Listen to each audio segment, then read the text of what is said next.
kemudian saya masih dipercaya jadi apa namanya, jadi waktu itu namanya sekjen, tapi lama-lama jadi sekum, lalu kemudian jadi ketua satu Fatayat Nahdlatul Ulama. Jadi menurut saya ini sebuah organisasi yang sangat tua di Indonesia. Jadi kita tuh mesti bangga ya bahwa Fatayat NU itu adalah Young Women Organization, Young Women Islamic Organization yang tertua di Indonesia sebetulnya. Selain mungkin lebih duluan apa namanya Aisyah dan Nasyatul Aisyah, tetapi saya melihat kiprah Muslimat dan Fatayat itu lebih kepada bagaimana menggerakkannya,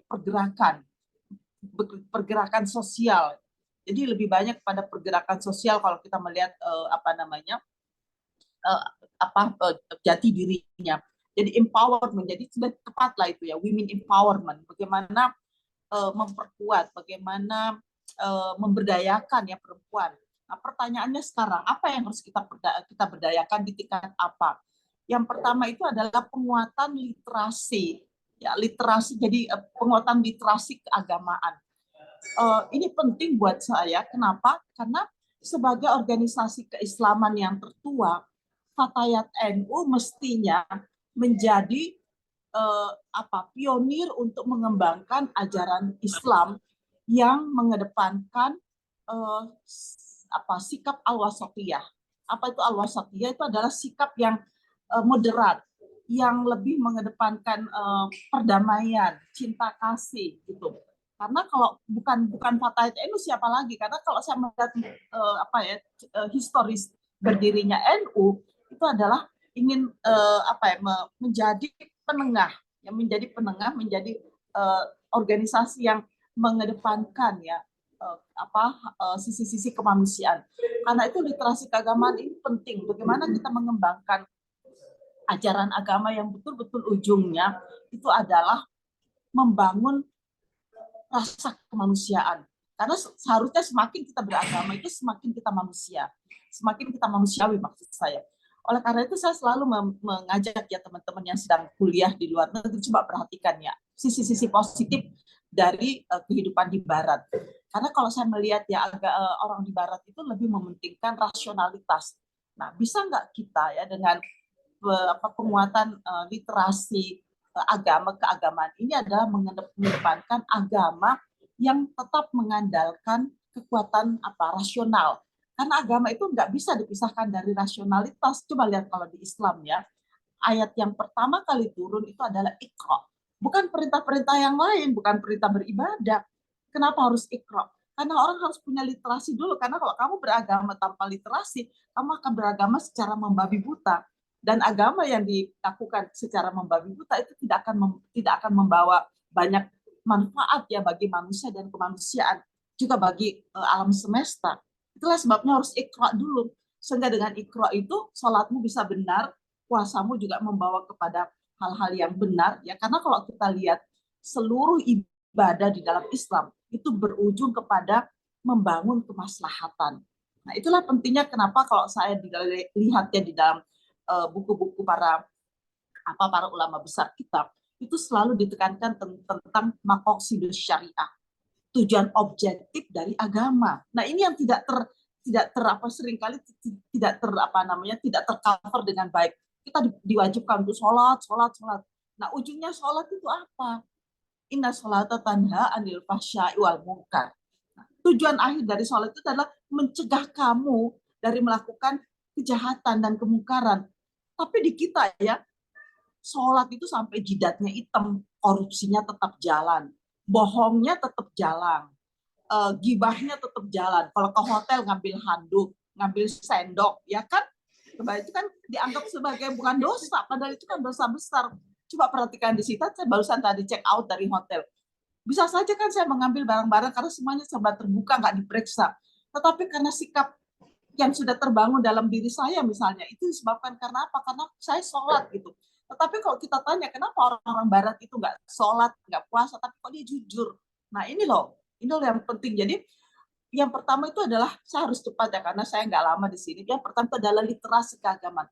Bagaimana Fatayat NU, terutama women-nya, terutama saya bukan maksudnya NU ya, dan terutama bagaimana Fatayatnya, women-nya, itu mengedepankan ya upaya-upaya literasi keagamaan, sehingga di dalam beragama, keagamaan kita itu membuat orang lain itu nyaman.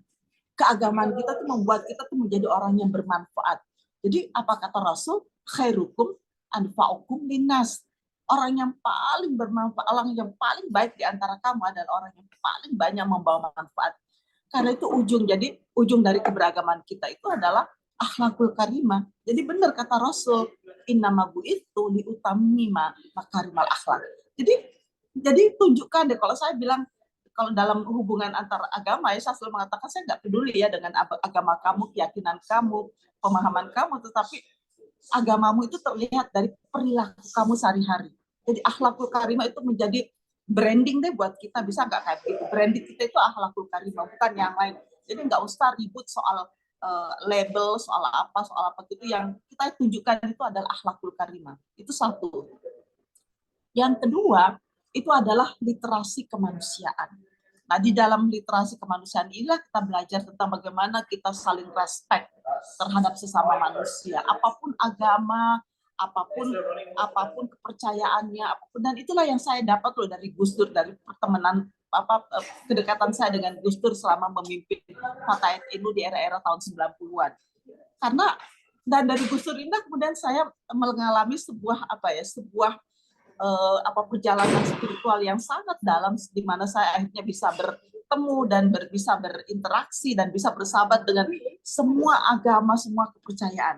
Tahu nggak, saya hadir di UK ini, pertama saya diundang untuk acara Jalsa Salana, semacam annual conference ya dari organisasi Islam Ahmadiyah yang di Indonesia tuh selalu disesat-sesatkan.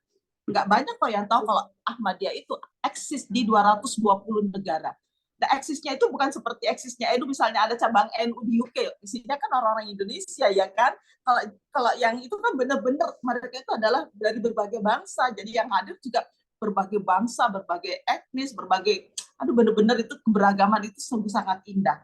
So, bagaimana kita membangun satu perspektif bahwa Tuhan itu memang menciptakan kita beragam. Dari keberagaman itulah kita diuji. Kamu bisa nggak saling menghormati satu sama lain, ya saling mengapresiasi satu sama lain. Kita nggak boleh ya, kalau kita harus meyakini agama kita paling benar, keyakinan kita paling benar, tetapi keyakinan itu tidak mengubah rasa respek kita kepada orang lain gitu loh.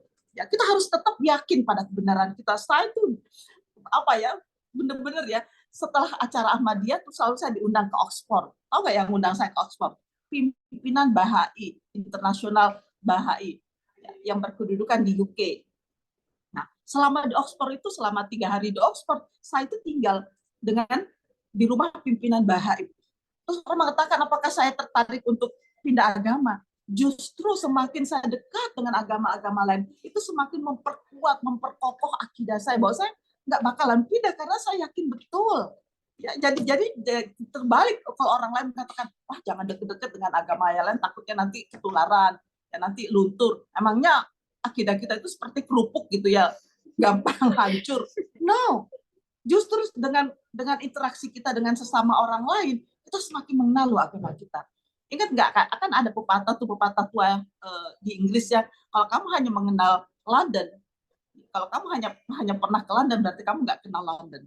Tapi kalau kamu pernah ke kota-kota, ke negeri-negeri lain, pasti kamu mengenal London dengan baik. Nah, kalau kamu ingin mengenal Islam, kamu harus mengembara ke berbagai kepercayaan agama lain. Lihat, baru kita, ternyata di agama kita lebih seperti ini ya. Saya merasa saya lebih mantap ya pada Islam, pada Ahlus Sunnah, apalagi pada tradisi NU. Jadi kemanapun saya pergi, tradisi NU itu nggak pernah hilang. Jadi orang suka heran aja melihat saya yang melintas ke sana kemari, tapi zikirnya nggak hilang-hilang, ya kan, zibaannya nggak hilang-hilang, sholawatnya tetap seperti itu, gitu kan. Orang bingung aja lihat orang seperti saya. Karena apa? Karena buat saya perjalanan religius ke berbagai agama itu justru memantapkan ya akidah saya. Nah, yang ketiga, ini tadi yang saya katakan, literasi kemanusiaan itu adalah berujung kepada bagaimana kita menghargai manusia dan kemanusiaan. Saya kalau lihat manusia, saya nggak perhatikan lagi di agamanya apa, kebangsaannya apa, tapi yang saya lihat adalah bahwa dia adalah makhluk ciptaan Tuhan. Menghormati manusia buat saya itu adalah menghormati Sang Pencipta. Itu. Jadi kita bukannya menghakimi, karena kita nggak punya hak menghakimi siapapun. Karena kita sendiri juga belum tahu pasti kita ini selamat apa tidak. Yang ada adalah fastabiqul khairat. Ya kan, kita hanya berlomba-lomba saja melakukan kebaikan. Siapa di antara kita yang akan diterima? Gus Dur sudah memberikan jawaban, wallahu a'lam, ya kan? Jadi begitu. Karena itu mari deh kita sama-sama penguatan tadi literasi keagamaan. Yang kedua adalah penguatan literasi kemanusiaan. Sehingga yang menonjol itu adalah kemanusiaan kita, bukan kesukuan dan sebagainya begitu. Nah, yang ketiga menurut saya yang harus dilakukan oleh Fatayat NU adalah penguatan literasi kebangsaan. Karena betapapun juga kalau kita melihat para pendiri NU, yaitu hubul watan itu luar biasa loh di NU, itu nasionalismenya. Itu saya kira ini organisasi Islam yang paling nasionalisme itu kuat sekali. Karena itu literasi kebangsaan ini penting ditanamkan ya oleh Fatayat dimanapun mereka berada. Dia mengerti sejarah bangsanya, mengerti apa yang harus dilakukan untuk bangsanya, dan bagaimana mengembangkan bangsanya. Semua kita harus memiliki kontribusi. Kalau para pendahulu kita sudah meletakkan dasar-dasar yang baik untuk peradaban bangsa kita, lalu kita juga harus punya kontribusi dong untuk bangsa ini apa. Gitu. Jadi nggak usah terlalu banyak mengeluh untuk bangsa kita begini begitu. Pastilah ada banyak kekurangan dari pemerintah. Tetapi kalau kita hanya mengeluh, hanya mencaci, hanya menghabiskan energi kita. Kalau saya ya dengan seluruh kekurangan, dengan seluruh kelemahan ya yang ada di negeri kita, ya itu nggak usah menjadikan kita untuk abai melakukan membangun kreativitas, ya menciptakan inovasi untuk memberi sumbangsi yang berarti bagi membangun peradaban bangsa ya. Nah, yang keempat menurut saya itu adalah literasi kesetaraan gender. Ini penting loh buat kita. Kenapa? Karena sampai sekarang masyarakat kita itu masih dibelenggu oleh pandangan-pandangan yang patriarki, pandangan-pandangan yang misoginis. Coba ya kemarin itu di jalan saya sama Zakia, terus tiba-tiba saya buka handphone, terus ada tulisan sebaiknya lebih baik memilih suami yang perokok lebih baik memilih suami yang poligami daripada suami yang perokok. Maksudnya apa? Katanya poligami itu sunnah Nabi. Loh, menurut saya kasihan amat ya perempuan yang terbelenggu hanya pada 2 pilihan. Padahal dia bisa punya 100 pilihan kan. Sebagai perempuan kamu amat sangat merdeka. Saya selalu ingat katakan kepada teman-teman Fatayat Nahdlatul Ulama. Dari dulu saya ingat sekali Gus Dur mengatakan kamu itu manusia merdeka. Perempuan itu setara dengan laki-laki. Kita itu sama-sama menjadi khalifah fil ardh. Nah, kalaupun kita menikah tidak berarti kita tunduk pada suami loh. Kita tetap tunduk pada Allah. Jadi istri tunduk pada Allah, taat pada Allah. Suami juga taat pada Allah. Nah, bukti atau indikasi ketaatan istri kepada Allah adalah dia ya berbaik-baiklah kepada suaminya, nggak selingkuh, ya tidak berdusta, tidak menipu dan tidak jahat, kira-kira kayak itu. Sebaliknya suami yang taat pada Allah itu juga ya dia komitmen lah, tanggung jawab, tidak selingkuh dan sebagainya. Jadi itu taat itu pada Allah, ingat kan? Karena apa? Karena selalu dikatakan sami'na wa ta'na. Ingat ya, itu hanyalah konsep ketaatan antara makhluk kepada Tuhan. Jadi bukan antara sesama makhluk. Ini yang harus kita selalu ingat ya. Ketaatan itu hanya ada kepada Allah Subhanahu wa taala. Tidak ada ketaatan kepada sesama makhluk. Siapapun dia. Termasuk pada orang tua kita taat pada orang tua kita kalau orang tua kita itu benar. Kalau orang tua kita itu mendorong kepada kebaikan. Kalau orang tua kita mendorong kepada kejahatan, kita nggak boleh juga loh taat. Ya, hati-hati. Karena itu kita harus selalu menggunakan akal kita. Itulah sebabnya kenapa di dalam Al-Quran itu selalu ditekankan pada ujungnya itu afala ta'qilun, ya afala tatadabbarun, ya afala tanzurun. Itu adalah ayat-ayat yang selalu mengingatkan kita pentingnya berpikir kritis. Ini yang nggak ada nih di kita nih kebanyakan. Saya tuh kadang-kadang sedih loh. Benar, kenapa?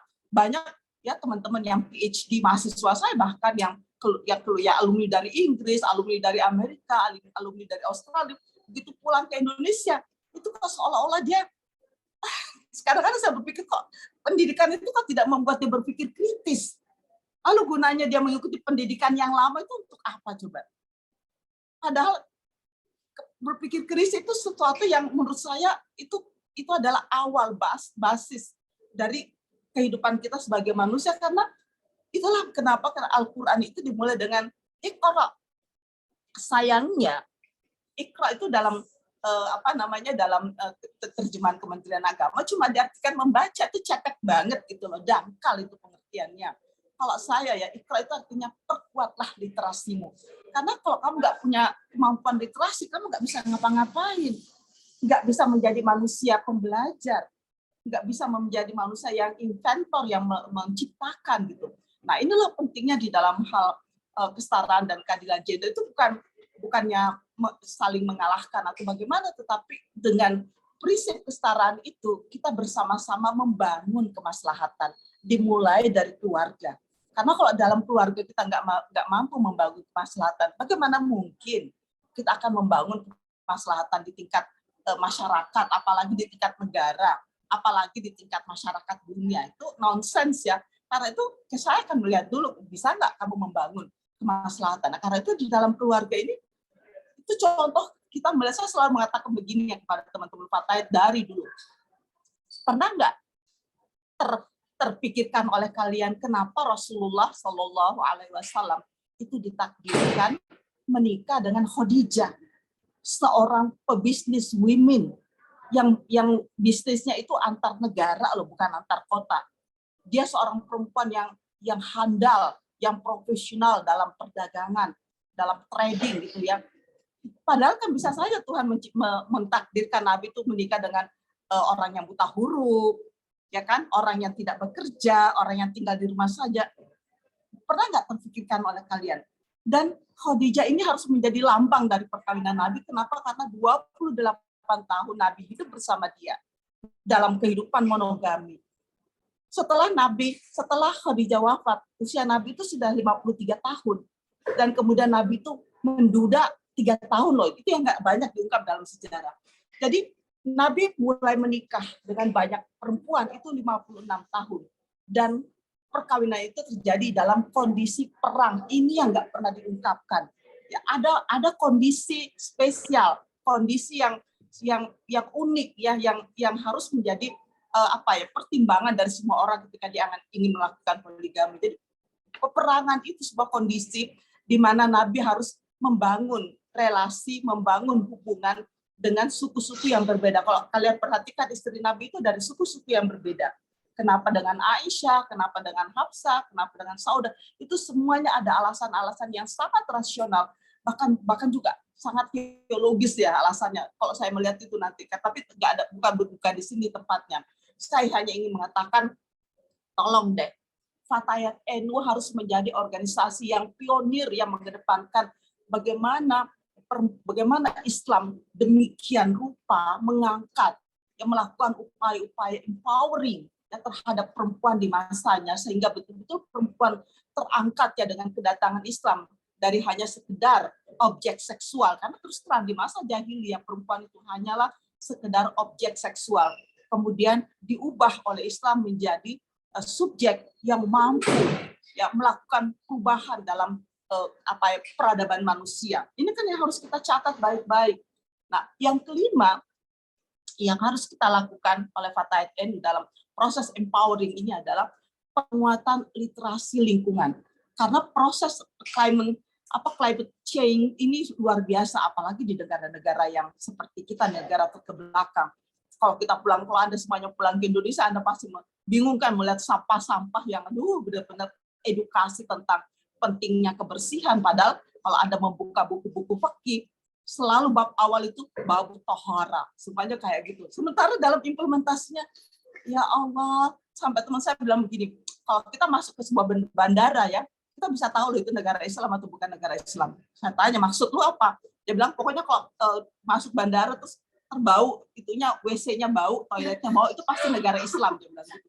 Saya bilang, jangan gitu dong. Buktinya kan ada tuh negara-negara Dubai, saya bilang gitu, Dubai, Qatar, saya bilang gitu, yang sudah beda banget. Terus kata mereka itu bukan negara Islam, itu negara sekuler, karena di sana sama sekali nggak diterapkan prinsip-prinsip Islam, itu semuanya adalah prinsip-prinsip sekuler gitu.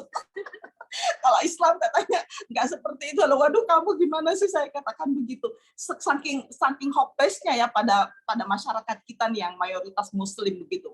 Nah, padahal prinsip dalam bab fikih itu kan babu tohar.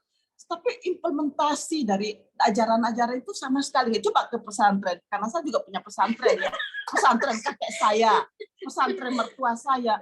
Itu untuk berwudu aja tuh kolamnya kan penuh dengan lumut. Ayo, berlumutan kan, nggak pernah dikuras itu kolam-kolamnya. Katanya air bersih itu adalah yang bisa membersihkan. Gimana ya prinsip-prinsip konsep tentang air bersih itu apa?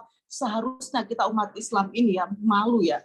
Kenapa? Karena kita lah umat bangsa yang paling banyak menggunakan air. Sementara pemikiran tentang upaya recycle air itu kurang sekali di kita. Seharusnya pesantren-pesantren itu sudah punya teknologi untuk bagaimana menggunakan air bekas berwudu dan sebagainya. Karena kita 5 kali berwudu, itu kan pasti banyak air-air yang harus di-recycle. Itu kita mestinya lebih aware terhadap upaya-upaya penjernihan air, recycle air ketimbang mereka yang non muslim.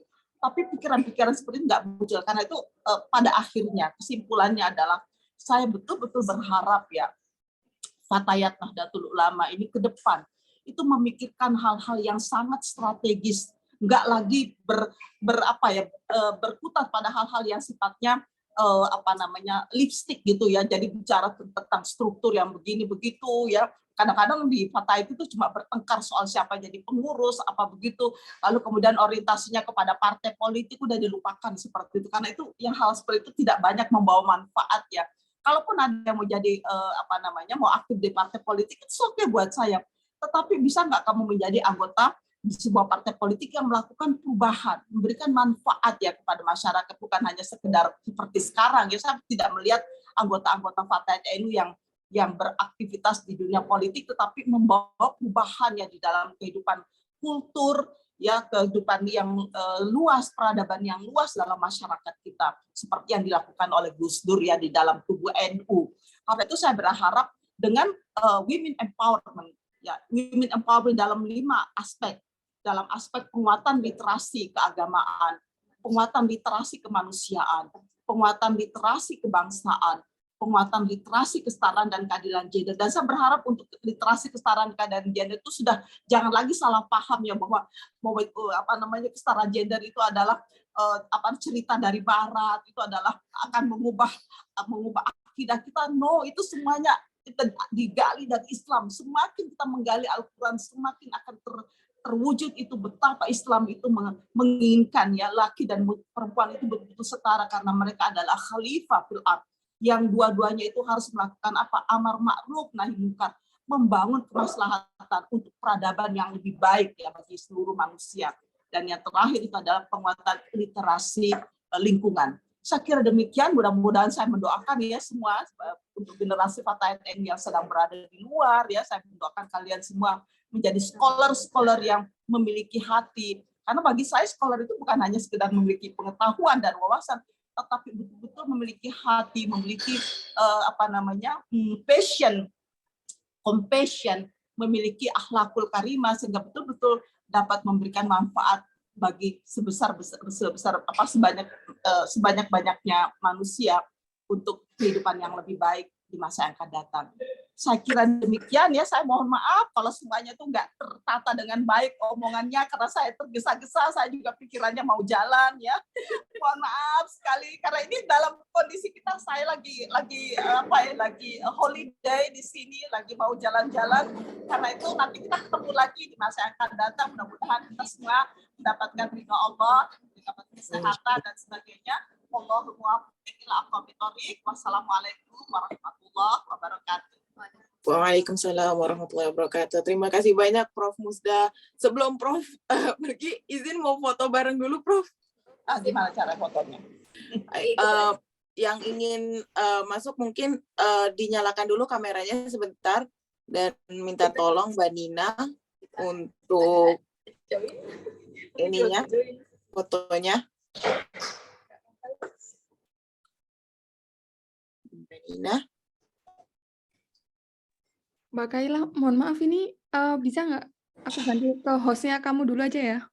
Oh, kalau nggak apa-apa, saya screenshot aja. Bisa Iya. kok. Gitu ya. Oke. Bentar ya. Oke. Sudah semua dinyalakan kamera.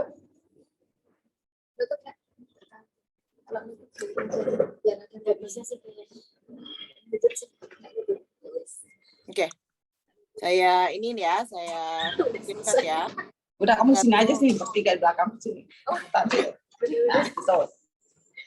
Biar ada fotonya. Mbak. Ayo. 1, 2. Oke, sekali lagi. 1, 2. Oke. Terima kasih banyak, Prof. Makasih banyak, sama-sama ya. Nanti kita jumpa lagi di lain kesempatan. Insya Allah. Kita fotonya bareng di situ. Ya. Kalau begitu, terima kasih banyak, Prof.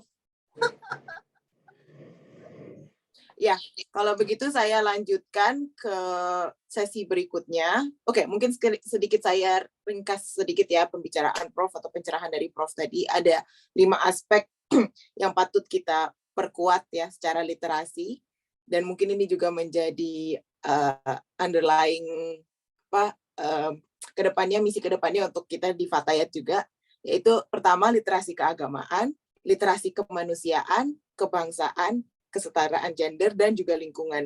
Dan bagaimana semua literasi-literasi ini bukan hanya kita pelajari, tapi kita implementasikan dengan baik dan juga membawa perubahan di dalam kehidupan kita. Insya Allah ke depannya. Oke, untuk sesi berikutnya kita akan mendengar dari 2 anggota Fatayat di UK. Salah satunya adalah Mbak Ulfa. Mbak Ulfa merupakan ketua PCI Fatayat NU UK dan beliau adalah dependent. Jadi ini adalah experience dari seorang dependent yang ikut ke UK bersama suami ya, Mbak Ulfa, sebagai betul, Mbak Kai. pelajar. Begitu. Waktu dan tempatnya saya persilahkan untuk Mbak Ulfa. Oke, baik. Terima kasih Mbak Kai atas waktunya. Assalamualaikum warahmatullahi wabarakatuh.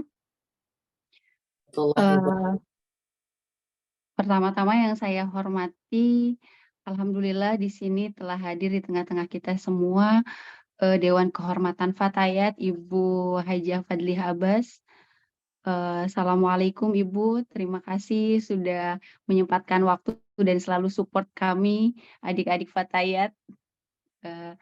Yang saya hormati juga Mbak Arina yang alhamdulillah sudah ada di tengah-tengah kita juga. Terima kasih Mbak sudah menyempatkan untuk mau sharing nanti bareng kita di tengah-tengah kesibukan dan padatnya jadwal kuliah ya. Yang saya hormati juga Mbak Kai yang sudah moderasi acara ini dengan sangat baik. Tentunya tidak lupa yang saya hormati dan banggakan teman-teman yang sudah hadir dan berkenan berpartisipasi dalam diskusi kita hari ini. Nah, sebelum saya mulai bercerita, saya mau disclaimer terlebih dahulu bahwa bisa dibilang saya ini masih awam ya, karena memang belum lama tinggal di UK sehingga apa yang saya sampaikan mungkin berangkat dari pengalaman yang relatif singkat tersebut begitu.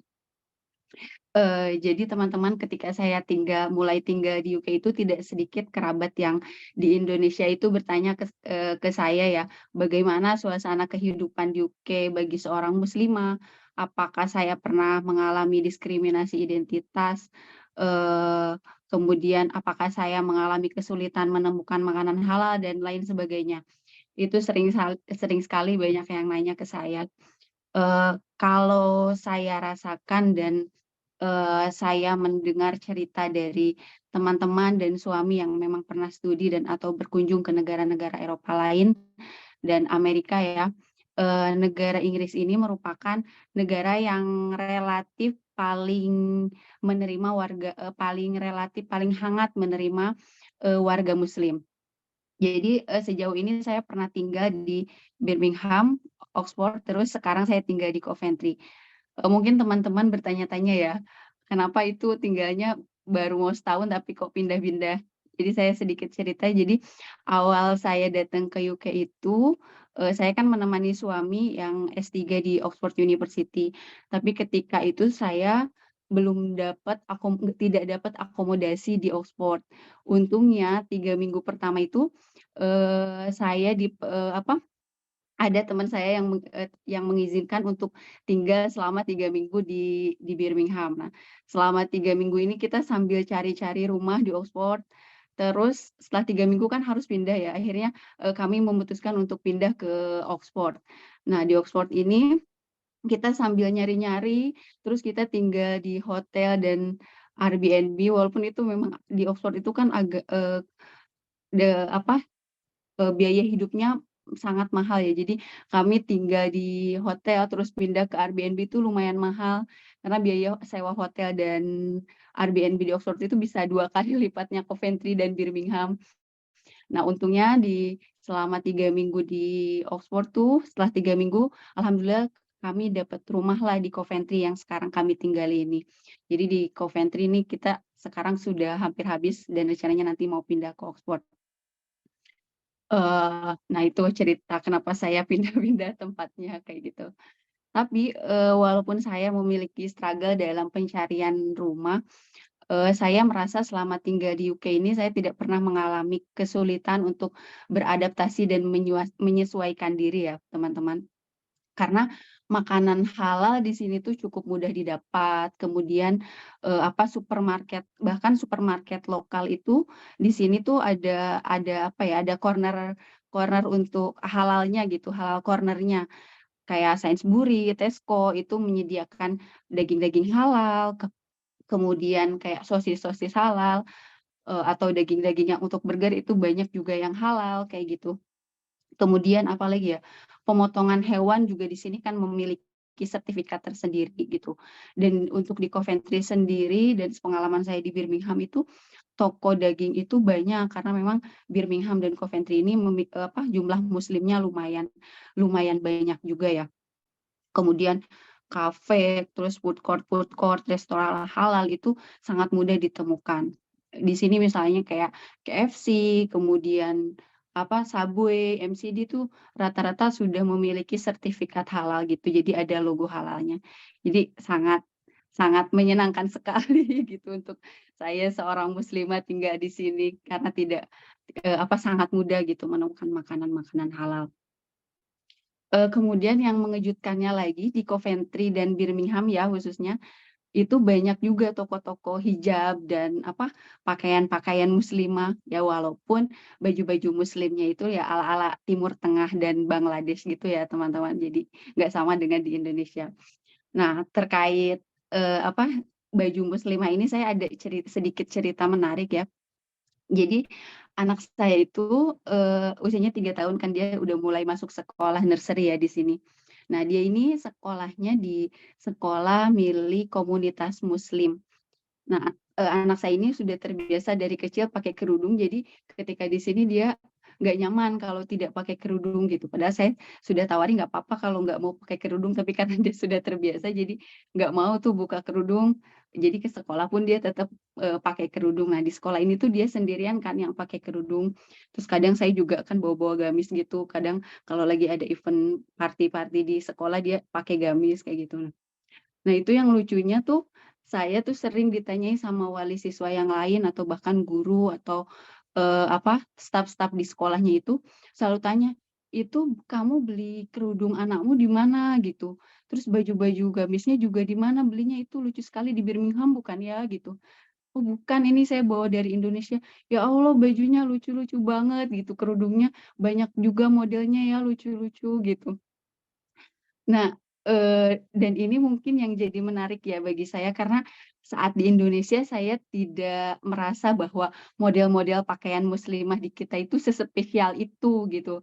Tapi begitu ada di sini dan membandingkan dengan pakaian muslimah dari negara lain, karena di sini banyak kan, komunitas muslimnya, saya baru ngeh bagaimana pakaian muslimah kita itu tidak kalah luar biasa dan, lebih sangat bervariatif ya, sangat variatif gitu.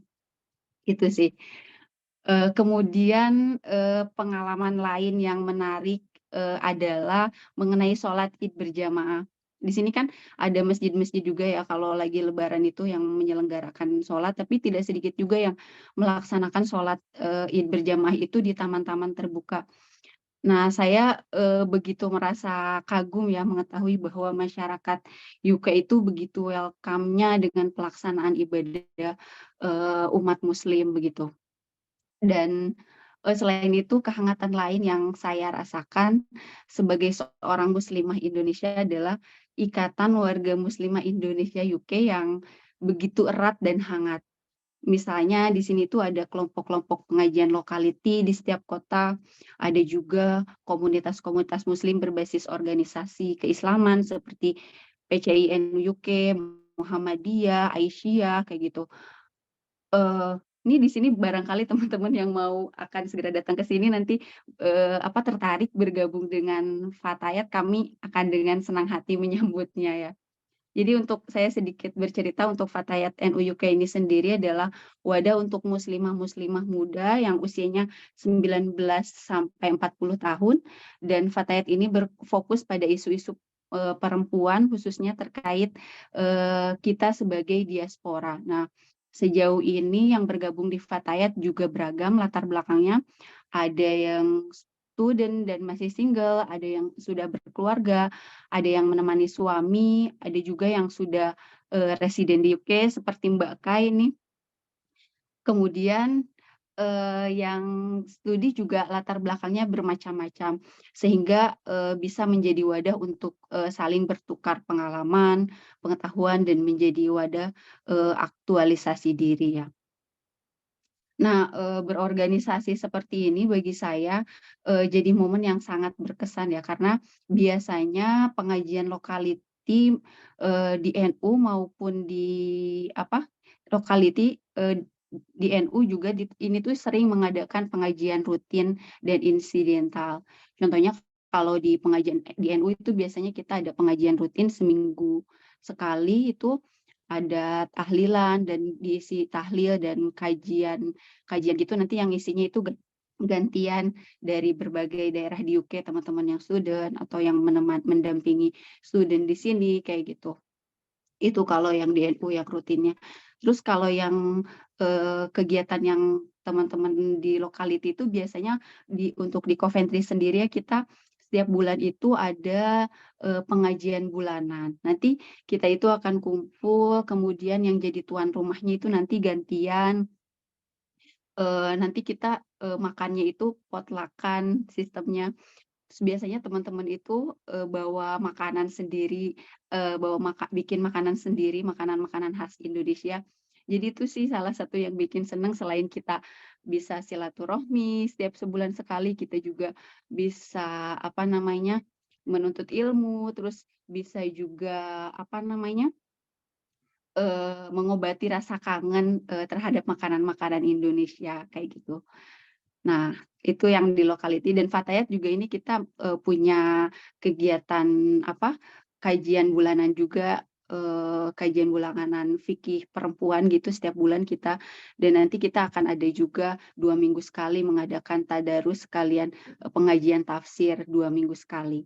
Tapi sejauh ini di Fatayat yang baru berjalan pengajian fikih fatwa namanya, fikih praktis wanita. Jadi teman-teman nanti yang mau join setiap bulan juga boleh, itu terbuka, mau yang di Indonesia, yang di UK bisa ikut karena waktunya kita sesuaikan begitu.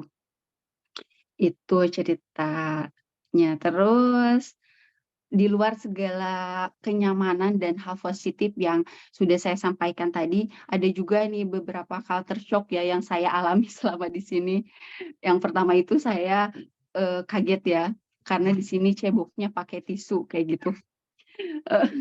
Sebenarnya tuh sebelumnya saya sudah di briefing ya sama suami, karena kebetulan suami dulu S2-nya di sini. Kalau di sini tuh nanti di sana tuh ceboknya pakai tisu gitu, nggak ada yang pakai air gitu. Tapi udah ke sini tetap aja kaget kok. Oh iya ya bener kayak gitu. Di sini orang-orang cebok semua pakai tisu kayak gitu. Sampai padahal kan sebenarnya bersuci menggunakan tisu itu diperbolehkan ya, kalau kita lihat misalnya di kitab yang kecil itu Safina, cebok pakai tisu itu kan bisa dikiaskan ke bersuci dengan menggunakan batu ya, karena sifatnya yang benda kasar. Tapi karena kita sudah terbiasa menggunakan air, jadi sering merasa masih kurang bersih aja gitu. Jadi saya mengsiasatinya itu dengan menggunakan botol nasal. Jadi saya dari Indonesia itu bawa botol nasal yang buat pembersih hidung itu ya. Botolnya itu jadi praktis, bisa dibawa kemana-mana. Jadi saya biasanya kalau udah cebok pakai tisu ya, setelah itu dibersihkan. Karena rasanya kurang afdol gitu ya, kalau bersih-bersihnya cuma pakai tisu. Itu satu. Kemudian culture shock yang saya alami itu waktu sholat yang berbeda dengan di Indonesia. Nah, misalnya nih contohnya saat winter, jam sholat jadi sangat pendek sehingga kalau terlambat sedikit saja bisa bisa keburu habis waktunya kayak gitu. Jadi saya tuh paling males makanya kalau jalan pas winter ya.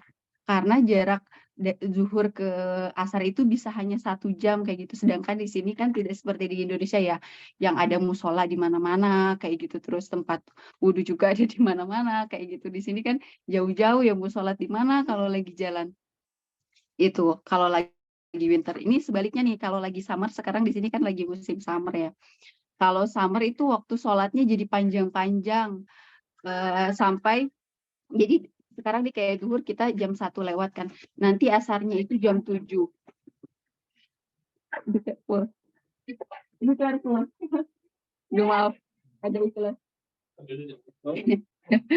Mohon maaf ya, ada iklan. Itu ya, nih sekarang kita summer. Summer ini waktu sholat zuhurnya kan jam 1 lewat. Nanti isyanya itu jam 7. Kemudian maghribnya jam 10 ya. Isyanya itu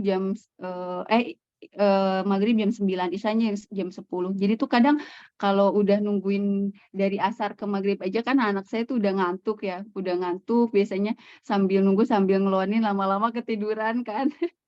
Nah, untungnya itu kalau winter, jadi suami saya ngerasanya, aduh masih siang, jadi dia masih kerja, masih belajar gitu. Jadi dia nggak tidur. Jadi untungnya ada yang bangunin. Kalau nggak ada yang bangunin kita sama-sama tidur, biasanya udah bablas itu sampai subuh. Kayak gitu, itu sih culture shock-nya salah satunya yaitu waktu sholat. Nih yang terakhir, culture shock yang saya alami di sini tuh tidak ada azan ya. Karena kan kalau di Indonesia kita sangat terbiasa mendengar azan, kemudian lantunan sholawat sebelum menjelang maghrib, terus tarhiman sebelum subuh. Karena kebetulan saya di rumah itu sampingan sama masjid, terus rumah mertua juga sama, nempel banget sama masjid rumahnya kayak gitu. Jadi udah terbiasa dengar itu. Jadi azan dan lantunan sholawat itu tuh menjadi apa ya, sesuatu yang sangat dirindukan begitu. Apalagi pas kemarin Ramadan. Nggak ada suara takbir kan, ya Allah itu udah jauh dari keluarga, nggak denger takbir juga, sedih rasanya tuh. Makanya kami putar dari YouTube sambil masak-masak untuk persiapan lebarannya, sambil masak-masak, sambil takbiran bareng-bareng kayak gitu, disiasatinya itu untuk mengobati rasa kangen ya. Mungkin barangkali itu dulu saja ya Mbak Kai, pengalaman saya sebagai muslimah dan seorang ibu yang tinggal di UK hampir setahun ini. Mudah-mudahan ada manfaatnya. Kalau ada yang mau ditanyakan nanti mungkin bisa sama-sama kita diskusikan ya. Untuk sementara saya kembalikan ke Mbak Kai selaku moderator. Terima kasih. Wallahumma Wassalamualaikum warahmatullahi wabarakatuh. Waalaikumsalam warahmatullahi wabarakatuh. Makasih banyak Mbak Ulfa. Nanti untuk pertanyaan-pertanyaan mungkin kita kumpulkan di akhir ya, bareng sama pertanyaan dari mungkin untuk Mbak Arina juga. Jadi selanjutnya kita ada Mbak Arina Rohmatika. Beliau adalah PhD in Applied Linguistics di University of Birmingham. Mungkin Mbak Arina bisa menceritakan pengalamannya sebagai student ya, sebagai student muslimah, student wanita di sini.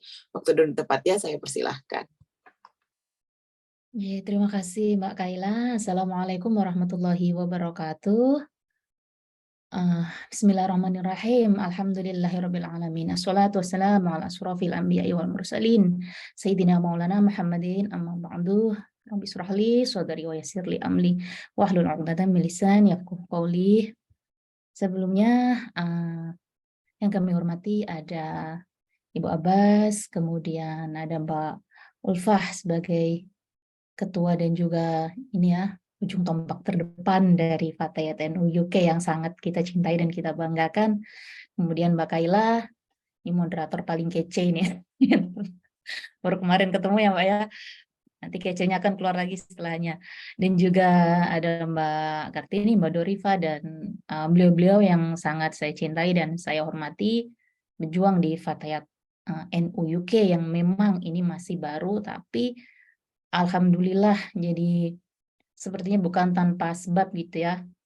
Saya misalnya sebagai students yang di sini, nawaitu pertamanya adalah tolabul ilmi.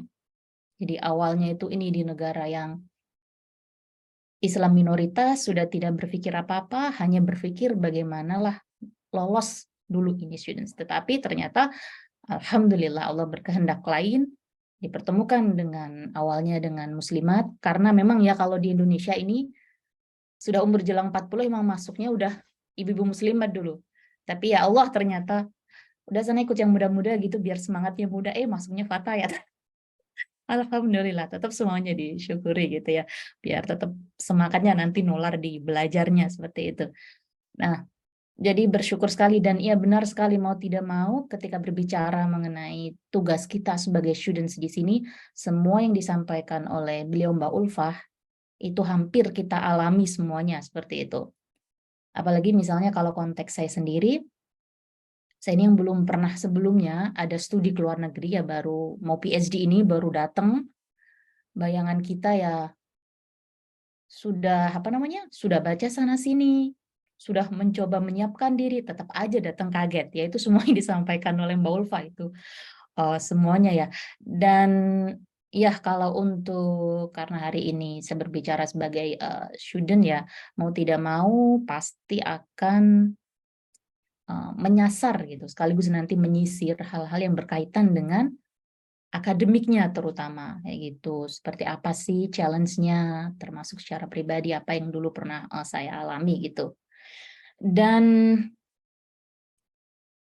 secara umum jika membicarakan apa sih challenge terutama akademik gitu, berkaitan dengan akademik yang kita atau saya pribadi terutama alami, itu tadi kalau saya kaitkan ya, tadi Bunda Musdah tuh sangat sangat bagus ya. Jadi kalau tadi saya membayangkan, saya berbicara mengenai potongan-potongan pengalaman saya, jadi beliau ini yang memang ahlinya, itu kayak memberikan globalnya gitu. Sebagai contoh, tadi Bunda Musdah menyampaikan bahwa salah satu kunci dari kita bertahan dan berkembang dengan baik itu adalah literacy gitu. Literasi atau bahasa Indonesia melek ya, melek apa terserah gitu. Kalau literasi keagamaan ya melek soal keagamaan. Yang berarti kita tidak hanya tahu tetapi juga benar-benar memahami gitu. Sampai dengan kalau ada level-level dari literasi kita masuk di situ. Nah, tadi beliau menyampaikan literasi yang pertama adalah literasi keagamaan. Nah, itu kalau saya kaitkan dengan yang saya alami sebagai students adalah literasi keagamaan jika kita kembangkan, itu nanti akan berkaitan dengan bagaimana saya sebagai students itu tetap memegang teguh agama saya walaupun saya di tempat minoritas. Kayak tadi misalnya, biasanya kita diingatkan oleh adzan kalau Indonesia, effortless lah di mana-mana, mau di mall pun mau di mana sekaligus dimanapun, sangat mudah untuk pengingat sholat. Sementara kalau di sini, semacam ada apa ya, benar-benar itu tantangan gitu kalau kita tidak paham betul dengan agama kita, kemudian dengan bagaimana Islam memberikan banyak pilihan dalam kondisi-kondisi yang kalau di Indonesia jarang kita alami. Di mall susah cari tempat wudhu aja itu challenge ya. Kadang kalau kita mau wudhu di wastafel gitu, mikir ini gimana caranya wudhu di sini. Gimana ini tangan, kaki, dan semuanya. Jadi hal-hal seperti itu tuh terkadang membawa namanya manusia godaan, apa nanti di foto aja belakang, atau nanti gimana. Nah, kondisi-kondisi pergumulan seperti itu, melihat kondisi ini, kondisi seperti ini, apakah saya wudhu saja seadanya, atau nanti saya qadha, seperti itu bagi saya itu semacam apa ya, kalau tadi Bunda Musdah sampaikan, nah di situ pentingnya akhirnya literasi keagamaan yang kita miliki pada konteks kita berada di negara lain, di negeri asing gitu. Yang di Indonesia tidak terfikir sama sekali karena semua sudah serba aman dan nyaman. Dan yang kedua adalah mengenai tadi ya, culture beradaptasi juga. Beradaptasi kalau konteks akademik yang saya alami begitu pertama kali datang, ini yang paling simpel adalah dengan supervisor, dengan pembimbing kita semacam itu. Karena kebetulan ini nanti buat teman-teman yang hendak studi lanjut dan sebagainya, mau tidak mau itu supervisor ini karakternya bermacam-macam. Seperti saya dan teman-teman yang lain ketika kita sharing, ada supervisor yang tipikalnya nuntun gitu, orang Jawa bilang. Jadi selalu memberikan pengarahan, bahkan di level yang lebih tinggi kadang-kadang ada nuntutnya, nuntut pada konteks yang baik ya. Ayo kamu harus gini, cepat begini, begini, seperti itu. Nah, ada juga sisi yang lain nih, misal like my supervisor itu tipikal yang lost slow gitu. Ya sudah, kamu gimana semampunya. Gitu. Nah, ini dua-duanya juga challenge, kita juga harus bisa beradaptasi dengan keberagaman yang tidak hanya culture-nya, tetapi bagaimana kita melihat keberagaman dari sifat supervisor kita sendiri. Kalau misalnya model yang pertama, mau tidak mau memang kita harus sejak awal menyadari ini it's going to be like a stressful thing gitu. Akan sangat stressful. Dan ya gimana caranya lah untuk bisa menyiapkan mental. Sementara kalau yang model yang kedua nih misalnya seperti modelnya supervisor saya, justru sebaliknya saya tidak boleh benar-benar mengikuti beliau. Saya harus punya plan sendiri yang kadang-kadang harus saya tawarkan kepada beliau. Pak, gimana nih kalau saya begini? Gimana kalau saya begitu? Biasanya beliau kalau memang itu oke, silakan lanjut seperti itu. Nah, adaptasi yang semacam itu mungkin kalau saya kaitkan tadi dengan konteks yang disampaikan oleh Bunda Musdah itu mungkin ya ada literasi keberagaman ya, walaupun konteks Bunda Musdah jelas yang lebih global lagi. Ini saya mencoba memasukkan saja gitu. Dan juga salah satu yang saya rasa sangat menarik untuk sering saya garis bawahi juga yang disampaikan Bunda Musdah tadi adalah literasi kesetaraan gender ya. Kalau ini sudah sering dibicarakan juga bahwa salah satunya sama seperti yang dialami Mbak Ulfa juga lah. Kalau kita perempuan ngapain sekolah jauh-jauh? Sudah ada suami pula. Kan harusnya mendampingi saja di rumah dan segala macam pertanyaan. Kenapa harus jauh-jauh gitu? Apa yang dicari? Apa yang dikejar? Kurangkah uangnya? Kurangkah jabatannya? Nah, tetapi kembali lagi, alhamdulillah memang mau tidak mau kalau di kultur kita support keluarga dan terutama suami memang luar biasa ya. Karena bagaimanapun tentu kita sebaiknya dan memang seharusnya gitu. Ketika suami ridho baru kita jalan. Kalau tidak ya berusaha keras dulu gitu. Walaupun pada akhirnya juga tadi ya masing-masing adalah pemimpin ya di muka bumi ini gitu. Pada akhirnya kita bertanggung jawab pada diri kita sendiri. Cuman ya alhamdulillah balik tadi ketika ini disampaikan Bunda Musdah, ketika suami juga taat kepada Allah, dia tahu apa yang harus beliau lakukan, pasti saya yakin akan juga memberikan kesempatan yang sebesar-besarnya kepada kita seperti itu. Dan challenge ya seperti itu, apalagi kalau saya bawa anak ya, sudah kadang-kadang urusan studi, urusan anak, urusan yang lain nyampur jadi satu itu challenge sekali. Tapi balik lagi lah, alhamdulillah di sini juga diberikan teman-teman yang baik, teman-teman rasa saudara gitu. Jadi kalau ada yang berencana ke luar negeri kemudian berpikir nanti saya gimana ya kalau misalnya mau yang single, mau yang ada keluarga, nanti gimana ya dengan ini tuh. Don't worry, insya Allah akan selalu ada teman dan keluarga. Apalagi bisa lewat wadah seperti Fatayat NU UK ini yang bisa satu sisi untuk penguatan tetap keagamaan tadi, satu sisi yang lain juga akan bisa gitu berasa ada teman, saudara, dan sharing-sharing yang lain. Dan berikutnya yang ingin saya share juga, yang ini mungkin lebih spesifik ya, gambaran saja seperti apa sih challenge as a student seperti itu. Yang pertama kali itu adalah belum membicarakan mengenai tantangan akademiknya, baru datang saja kalau academic year-nya yang biasanya itu adalah September, dan September sudah mulai dingin. Dan di situ dulu saya ingat sekali pertama kali ketemu dengan supervisor, saya ditanya gimana target kamu? Wah, muluk-muluk target dari Indonesia keluar semua. Bulan pertama, kedua, ketiga, 1 tahun. Sudah kayak perfect gitu. Lah ternyata 1 bulan pertama membaca, belum bisa menghasilkan tulisan. Sampai bingung. Bulan kedua seperti itu. Sampai 3 bulan itu sampai saya dengan supervisor itu, Pak ini gimana ya Pak ya gitu. Terus kemudian beliau bilang dulu kan di awal saya sudah bilang bahwa salah satu tantangan terbesar dari students yang berasal dari negara yang cenderung panas ya, kedingin itu adalah yaitu tadi tantangan cuaca yang tidak hanya itu akan mempengaruhi produktivitas karena siangnya lebih pendek.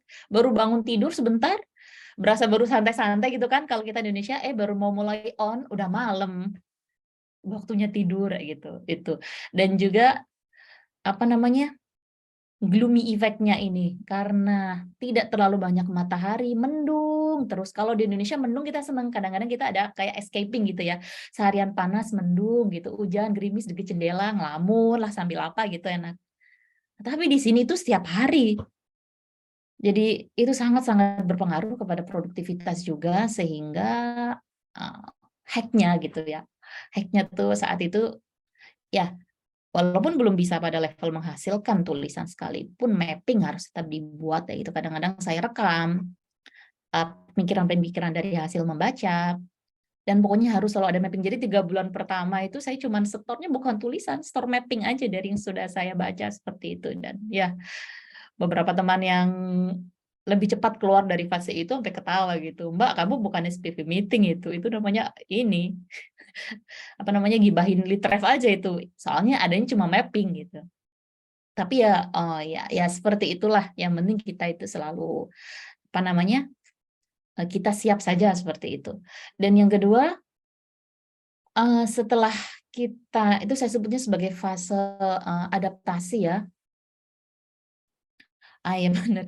Ya jadi saya lihat Mbak Kalista nih ya. Jadi kalau udah adaptasi cuaca susah, tugas banyak, stres, sakit. Bahkan ada teman-teman yang ini satu rumah ya. Jadi ada juga termasuk anak saya gitu yang kalau di Indonesia kan hanya musim tertentu aja dia keluar. Di sini begitu winter alergi lah ini itu keluar semua gitu. Pas summer kemarin panas gitu. Alhamdulillah tahun ini katanya summer tapi nggak ada panas. Ya wallah alam lah ya pokoknya weather UK itu seperti itu. Dan itu juga sangat mempengaruhi mood mau tidak mau. Dan itu tidak saya bayangkan dulu di Indonesia. Saya bayangkan oh cuaca seperti itu tidak akan berpengaruh. Fine. Jadi sebelum datang ke sini bagi nanti teman-teman adik-adik kita siapapun yang melihat recordingnya Fatayat UK ini ya, hal pertama yang harus disiasati adalah bagaimana tetap memotivasi diri sendiri bahwa nanti apapun yang terjadi saya harus tetap produktif. Belum bisa A, B, belum bisa B, C. Pokoknya jangan pernah tidak produktif. Itu salah satunya untuk membentuk percaya diri kita. Itu balik lagi tadi kita datang dari negara yang language aja kita sudah kadang-kadang agak-agak tidak confident ya. Jujur saja gitu. Nah, apalagi harus ngomongin konten nanti terkait misalnya riset kita atau studi kita gitu. Dan ya kalau fase adaptasi, baik itu cuaca dengan pola supervisor dan lain-lain sudah mulai tahu teratasi. Dan yang kedua, dari pengalaman saya sendiri adalah saya berusaha untuk bagaimana meet the standard dulu. Gimana sih standarnya? Bisa master, bisa kalau master jelas ada nilai minimal berapa seperti itu ya yang harus biar bisa PES.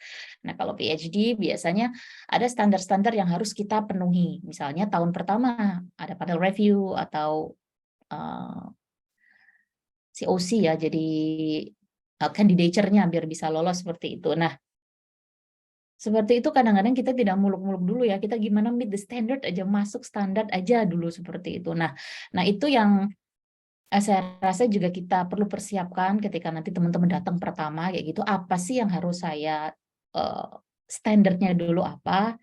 Nah, terkadang memang kalau terutama khusus kalau untuk yang lebih spesifik untuk yang PhD itu karena dia lonely journey banget, karena satu orang dengan yang lain tema berbeda, satu supervisoran kadang juga nggak setiap hari ketemu seperti itu. Jadi memang Alhamdulillah dari pengalaman kemarin itu akhirnya banyak sharing dengan teman, dengan senior, itu salah satu kunci untuk kita tetap bisa up ketika down, dan juga kita bisa meet the standard tadi gitu. Karena kalau kita datang gerambiangan nggak tahu apa-apa, bingung mau nanya siapa juga, nah itu salah satu cara yang terbaik adalah menurut saya ketahui dulu standar, kita bisa buat list. Nah setelah itu kita coba dapat dari supervisor. Kalaupun ada yang tidak bisa kita dapat, kita usaha sendiri dari sharing dengan teman, dengan senior. Jadi harapannya kalau sudah bisa meet the standard, baru kita bisa naik upgrade ke level berikutnya, yaitu improve. Tentu kita datang, tadi kata Bunda Musdah, kita ini juga ada yang dibilang literasi kebangsaan, salah satunya kita harus bangga sebagai bangsa Indonesia. Kita di sini tidak hanya untuk saya studi pulang bawa gelar gitu selesai. Tidak, kita membawa misi kita ini warga negara Indonesia. Kalau yang Muslim, saya juga seorang Muslimah, lebih spesifik fatayat kita tunjukkan seperti apa itu anggota putri fatayat kayak gitu ya. Nah di situ untuk improve pada akhirnya kalau sudah adaptasi meet the standard, baru kita bisa lihat oke, saya sudah punya minimalnya ini, oke gimana cara moles, bagaimana saya bisa upgrade ini. Nah, kalau misalnya untuk anak-anak master kemarin sharing-sharing cerita ya gimana kamu cara ini buat upgrade-nya gitu, dia bilang. Salah satunya ya biasanya kalau mereka ada tugas, ada project, kadang-kadang mereka sharing ke kalau kebetulan ketemu yang ada satu jurusan dengan anak PhD, kadang mereka sharing, nanya kayak gitu. Itu salah satu trik and tips ya. Karena bagaimanapun kan terkadang kayak di anak master tuh tetap ada mini project atau mini research, kalau di sini namanya malah dissertation ya. Nah itu kan sama-sama riset. Nah terkadang students yang PhD itu memang dari awal sudah berangkatnya di research-nya. Jadi bukan masalah topiknya, tapi seperti apa sih doing the research yang lebih oke kayak gitu. Nah itu salah satu keuntungan. Jadi kalau ada teman-teman fatayat yang nanti putri kemudian kebetulan mengambil master, itu mungkin bisa dicoba cari senior yang kebetulan sebidang, tidak sebidang pun kalau misalnya masih satu rumpun, itu juga sangat bisa karena research methodology secara umum juga hampir sama. Itu salah satu trik yang biar bisa upgrade, improve tadi ya bahasanya, jadi nggak hanya minimalis aja gitu, meet the standard. Dan apalagi yang dari kemarin, sebenarnya kalau ngomongin challenge-nya banyak, mungkin berapa sesi pun tidak akan bisa habis. Cuman saya berpikir secara umum apa yang bisa kita share ya untuk teman-teman yang misalnya nanti hendak datang studi ke UK kayak gitu. Dan ya mungkin yang bisa saya share secara umum tadi itu ya, kalau untuk akademik, pertama prepare untuk adaptation, beradaptasi, dan yang kedua cobalah untuk meet the standard dulu dengan melihat dan coba kita penuhi dengan berbagai cara, dan yang ketiga bismillah kita improve, karena kalau sudah satu demi satu nanti semuanya akan terasa lebih mudah gitu. Jadi ngeset target itu terasa lebih nyaman kalau step by step. And apalagi ya, saya rasa mungkin itu dulu ini ya, karena waktunya juga terbatas.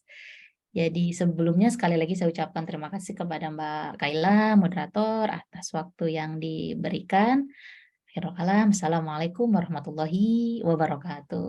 Waalaikumsalam warahmatullahi wabarakatuh. Makasih banyak Mbak Arina. Mungkin agak beda ya pendapatnya, perspektifnya tadi. Kalau kita dengar dari Mbak Ulfa, Mbak Ulfa banyak menceritakan keseharian karena beliau sebagai dependent, apa yang beliau alami, interaksi dengan orang dan lain sebagainya. Sedangkan Mbak Rina memberikan perspektif lebih spesifik lagi sebagai student, yang bagaimana nih kita sebagai muslimah men-tackle mungkin masalah-masalah antar ke lecturer atau ke supervisor dan lain sebagainya. Baik, kita akan masuk ke sesi tanya jawab sekarang. Ada 2 pertanyaan sih ini, dan ini mungkin bisa dijawab dari baik Mbak Ulfa atau Mbak Arina juga. Yang pertama, Kak, kan dari Mbak Anindita Putri. Kak, kan di sana beberapa kota makanan halalnya mudah, tapi mungkin ada beberapa tempat yang makanan halalnya tidak mudah. boleh share pengalamannya bagaimana tipsnya untuk makanan. Apakah selama bukan yang diharamkan, tetap dikonsumsi saja, misalkan daging-dagingan. Mungkin ini bukan hanya sebagai, ini ya, karena mungkin kalau misalkan Mbak Ulfa atau Mbak Arina punya experience even jalan-jalan ke kota yang mungkin lebih kecil, yang tidak banyak, ini apa, tackle, cara mengatasinya seperti apa gitu. Mungkin siapa dulu, Mbak Ulfa, Mbak Arina? Oh, boleh. Mbak Ulfa, oke. Silakan Mbak Ulfa. Oke. Terima kasih atas pertanyaannya. Nah ini tadi seperti yang saya sampaikan ya, kenapa UK ini saya bilang negara yang ramah Muslim ya. Karena pengalaman saya, ini salah contohnya ketika saya tinggal di Oxford, karena Oxford itu nggak Muslimnya tidak sebanyak di Coventry dan Birmingham ya. Dan makan daging-daging halal juga tidak semudah di sini ya ditemukan. Jadi tapi walaupun di UK ini kotanya maksudnya kecil dan Muslimnya tidak banyak, itu menurut saya makanan daging-daging halal itu masih tetap ada gitu ya, bisa ditemukan walaupun agak jauh, kayak di kayak di Oxford misalnya makanan halal atau daging-daging halal itu ada di satu tempat. Jadi walaupun agak jauh, biasanya saya mensiasatinya itu belanjanya biasanya seminggu sekali kayak gitu.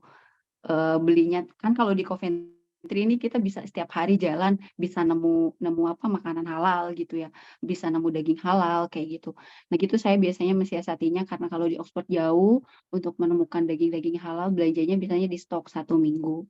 Atau kalau misalnya jalan ke kota-kota yang Muslimnya tidak banyak kayak gitu, otomatis kan makanan halal tidak mudah ya. Jadi jatuhnya kayak di Oxford itu. Biasanya kita kalau nginepnya 2 hari itu bawa bekal. Saya itu bawa bekal selain menghemat juga biar nggak sulit gitu kalau cari makanan.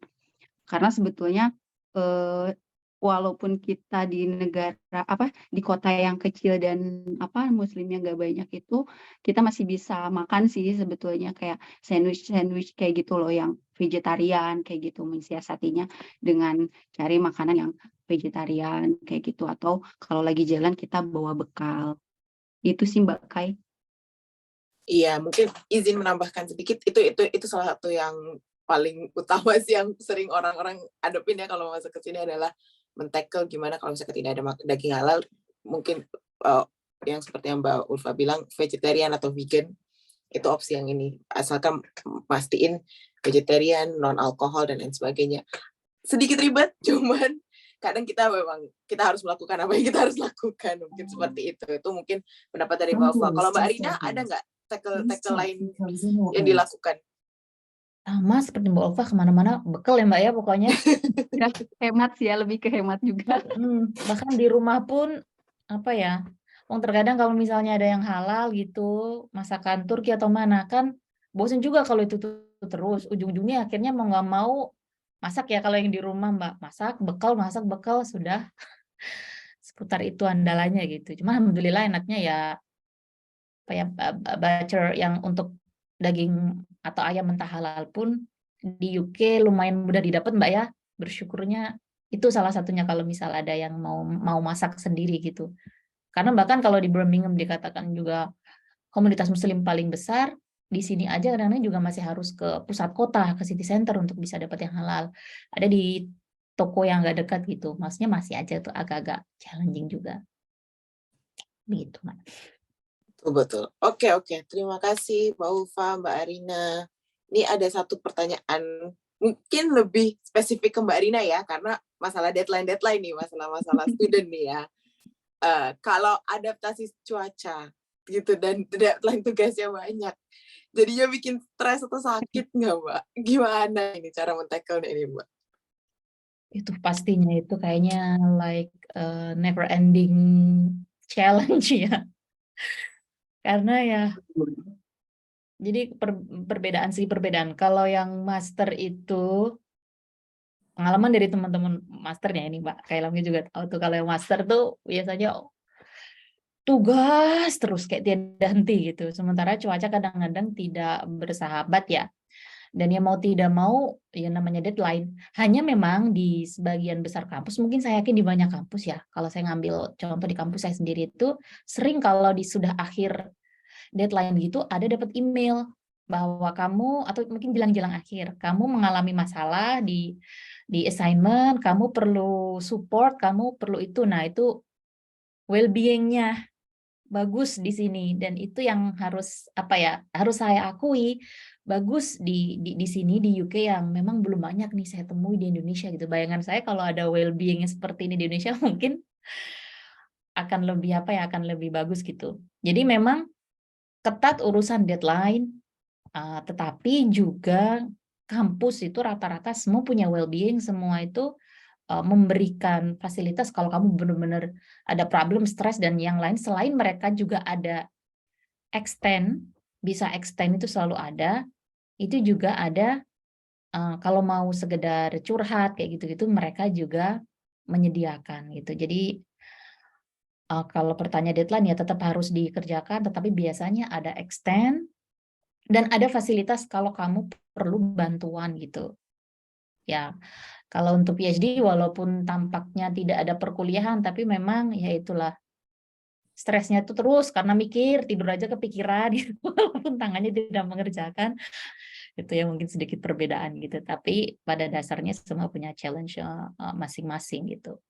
Dan ini harus belajar dari tahun pertama. Tahun pertama itu adalah tahun kita memahami cuaca dan bagaimana kita mencoba men-tackle. Kalau sudah tuh fix misalnya, saya kalau pas musim begini cocoknya minum ini dan lain-lain, itu udah catat aja. Karena bisa jadi di tahun berikutnya udah sama, sudah punya resep nih buat diri sendiri. Mungkin seperti itu, Mbak Kaila. Iya, siap. Makasih Mbak Arina. Cuman mungkin sedikit beda ya, kalau anak-anak master ini cuma setahun nih ya. Menurut Mbak Arina nih, apa nih, gimana nih cara tackle dari anak-anak master nih? Kasihan nih anak-anak master, nggak ada waktu, setahunnya udah keburu habis, udah keburu pulang nih ya. Iya benar, memang kalau anak master tuh benar-benar definisi kejar-kejaran ya. Even saya tahu mereka itu mau ngeset liburan aja nih, kapan lagi mumpung di UK. Itu aja pengalaman temennya dari adik master itu ya gitu. Sudah plan, sudah semuanya, kondisi kurang fit pun tetap maju gitu, karena kapan lagi? Iya nggak Mbak Kaila? Betul, gaspol aja semua ya. Jadi makanya harus sudah benar-benar memahami kalau memang saya modelnya gampang stresan nih sebelum berangkat, kalau yang master sudah cari tahu gimana ya nanti. Biasanya saya bisa men-tackle kalau ada yang secara keagamaan yang bagus, mungkin ada yang lewat curhat, lewat salat, lewat ngaji, udah silahkan disiapkan, dicari dari rumah. Karena kayaknya tidak ada yang tidak mengalami itu semuanya gitu. Master yang kejar-kejaran, yang PhD yang stres nggak ada habisnya gitu, walaupun tanpa nggak ada perkuliahan, udah sama aja ujung-ujungnya. Tapi insya Allah selalu bisa lah, kita punya agama untuk kembali gitu ya, tadi yang disampaikan Bunda Musdah, selalu ada, tinggal kita mau nggak, kita mau ambil kiri atau kanan, udah itu aja pilihannya. Betul, itu sangat penting ya, berarti menemukan pattern sendiri ya. Jadi sebisa mungkin kita tackle dari sebelum datang, dan mungkin ada beberapa extenuating circumstances atau hal-hal di luar yang tidak terduga yang akan terjadi, yang mungkin kita pelan-pelan saja, cuman tetap harus tackle. Mungkin itu ya sebenarnya. Mungkin yang pertanyaan berikutnya ini mungkin balik lagi ke agak sedikit menyentuh topik yang tadi Mbak Ulfa sempat omongin ya, masalah kultur, masalah orang melihat kita. Dan ini mungkin pertanyaan paling utama yang orang akan sering tanyakan. Apakah Islamofobia atau pandangan orang terhadap orang Muslim, atau jangankan seorang Muslim saja, tapi juga rasisme mungkin sebagai orang Indonesia yang terlihat sangat berbeda ya dari orang lain gitu kan. Mungkin juga apakah pernah mengalaminya, atau kalaupun tidak, perasaannya gimana sih selama di sini? Gitu. Mungkin Mbak Ulfa dulu. Oke. Ya baik, terima kasih Mbak Kai. Nah untuk Islamofobia dan rasisme ini, saya pribadi ya selama tinggal di sini alhamdulillah itu tidak pernah merasakan itu. Justru malah sebaliknya, malah saya kepikirannya dulu karena saya berkerudung, terus anak saya berkerudung, saya wah gimana ya nanti di sana orang pandangan ke kita gimana ya gitu kan, yang terutama untuk yang orang-orang British asli gitu ya. Tapi justru malah sebaliknya, saya tuh seneng banget sama orang-orang British asli, apalagi yang lansia gitu ya. Itu tuh di sini ramah-ramah banget ya Mbak Kak ya.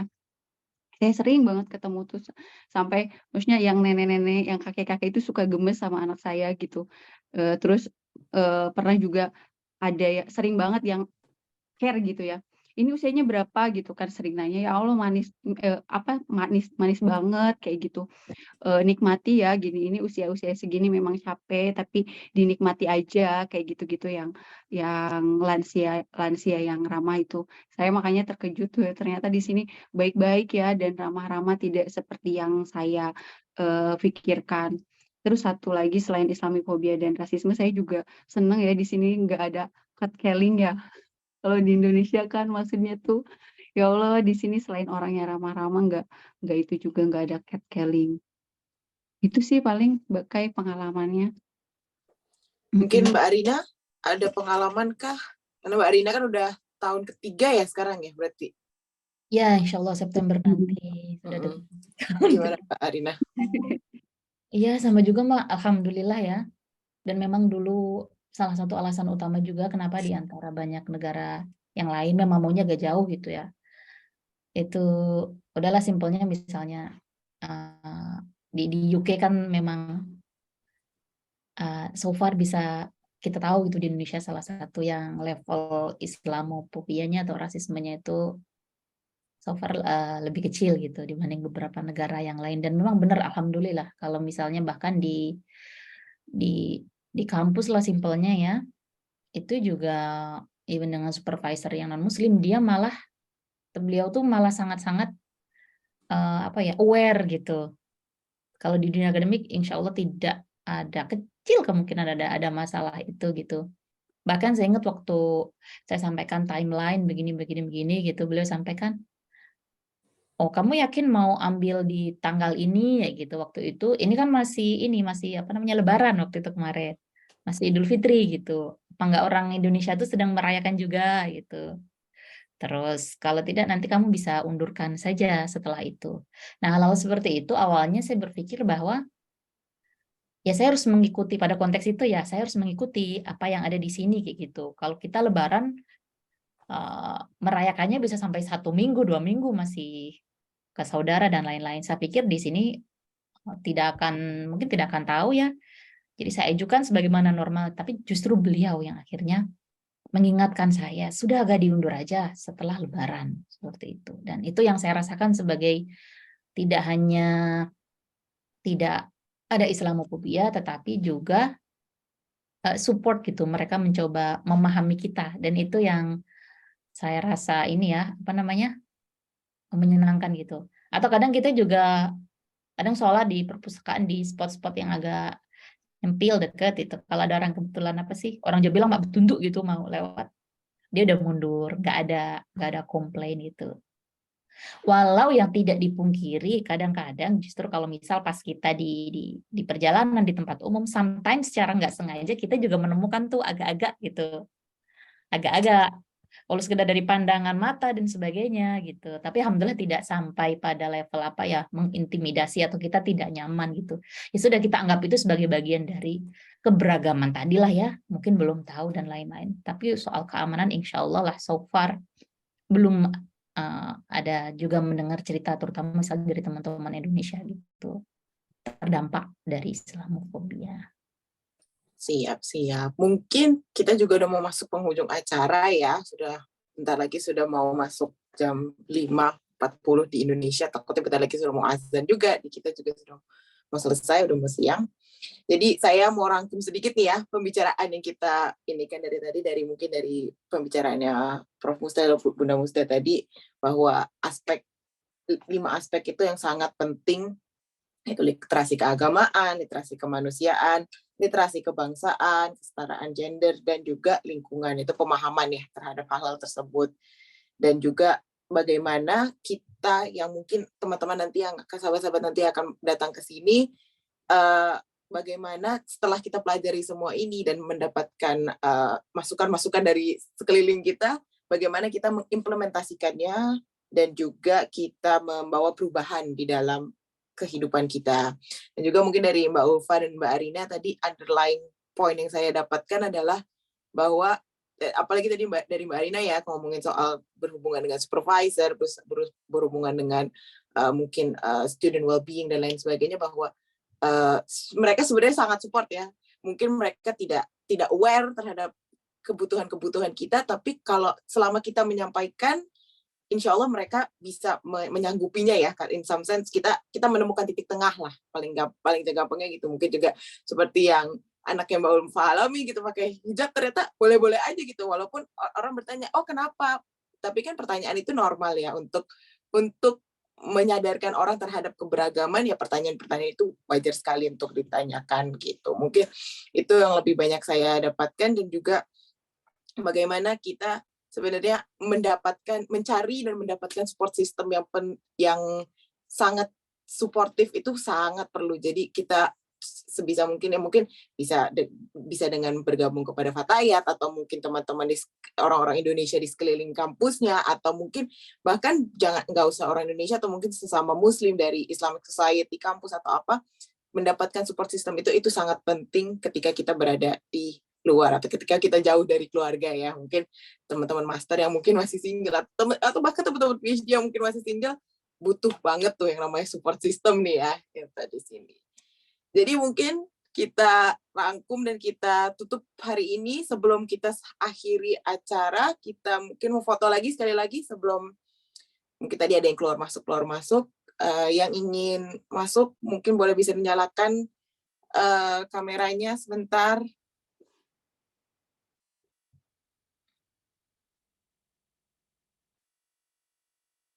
Ada lagi yang ingin masuk dan mungkin ini kameranya.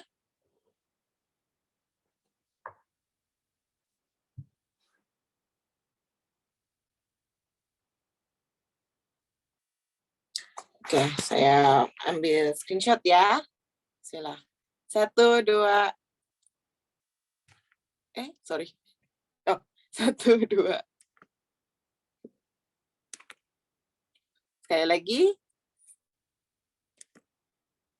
1, 2. Oke, baik. Terima kasih semua yang sudah hadir. Kepada Mbak Ulfa, Mbak Arina, terima kasih banyak sudah mengisi materi hari ini, mengisi sharing-sharing kita hari ini. Jangan lupa, ini baru sesi pertama ya dari rangkaian acara kita, dan juga insya Allah minggu depan akan ada lagi ya di jam yang sama, jam 10 pagi atau sekitar jam 4 ya di Indonesia. Dan kita akan men-tackle topik lainnya lagi. Jadi mungkin akhirul kalam, wabillahi taufiq wal hidayah. Wassalamualaikum warahmatullahi wabarakatuh. Waalaikumsalam warahmatullahi wabarakatuh. Terima kasih semuanya. Bye, Mbak Rina semuanya. Terima kasih. Mbak Kaila, terima kasih. Mbak. Sama. Assalamualaikum. Waalaikumsalam warahmatullahi wabarakatuh. Waalaikumsalam warahmatullahi wabarakatuh. Assalamualaikum Mbak Rina. Waalaikumsalam.